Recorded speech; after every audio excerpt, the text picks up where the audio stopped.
And we are very, very pleased to have him with us here today. And please welcome Nicholas Kristof. What's been the response or the energy that since the release of the book that you've seen, especially here, I guess, in America?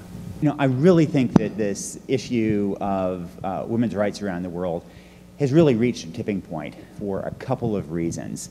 And one is that there's just an overwhelming amount of research that shows you get more bang for the buck if you invest in women. In microfinance, for example, it started out really working on men as well as women, and then one problem was men didn't pay the loans back. Men have that higher earning power, is that a significant element of it ends up for this combination of alcohol, tobacco, prostitution, sugary drinks, and very extravagant festivals. And when women generate income, more of the money ends up being invested in their children and starting small businesses. And the evidence for that is striking from continent to continent across religions. And so when these days you get American generals in Afghanistan, one of the metrics they use for stability is the proportion of girls who are going to school in any district in Afghanistan. When you get a bunch of hard-bitten Afghan generals who one moment are discussing airstrikes, and the next moment are talking about how to get more girls to school, that brings credibility to this issue in a way that no number of hand-wringing journalists can ever do. You know, what do we as a community do besides just throw money at the problem? You know, I mean, there's a lot of money going to the problem right now, but the problem's not being solved. It sounds banal to say it, but helping people is always a lot harder than it looks.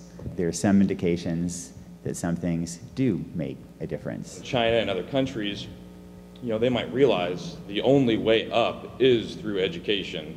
In America, you know, if you cry and whine and complain enough, you know, you're going to wear the teacher down. You've already worn the education system down. You're going to get what you want, and what you want is, you know, a failed education policy. And that in China, for example, and indeed throughout East Asia, the Confucian emphasis on education matters tremendously. The degree to which kids are pushed matters, the respect for education, for teachers. There have been very interesting polls of students in America and in similar results in China, Japan, Taiwan. And if you ask an American kid, who are the kids who do well, who get A's on tests, they say it's the smart kids.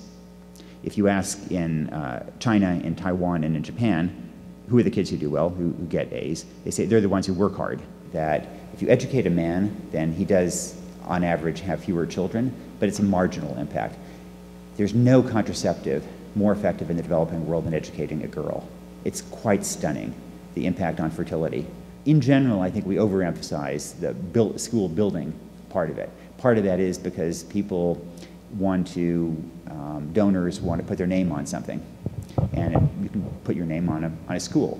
It's hard to make sure that a teacher actually shows up once it's built. And in much of the world, there are a lot of schools, and the students show up, the teachers don't. Maybe that the most cost-effective single way of getting more kids in school is to deworm kids. You know, we never think about it. American kids don't have worms. Most school-age kids in most of the world do. Also, just really simple things that if you buy a girl a school uniform, costs, I think $15 will buy 2 uniforms, which will last 18 months, and it's substantially increases the likelihood the girl will attend school, which then substantially decreases the likelihood that she will get pregnant in the next 18 months, and that she will get HIV in the next 18 months. Where issues of values are at stake, then it's always coming from citizens holding politicians' feet to the fire.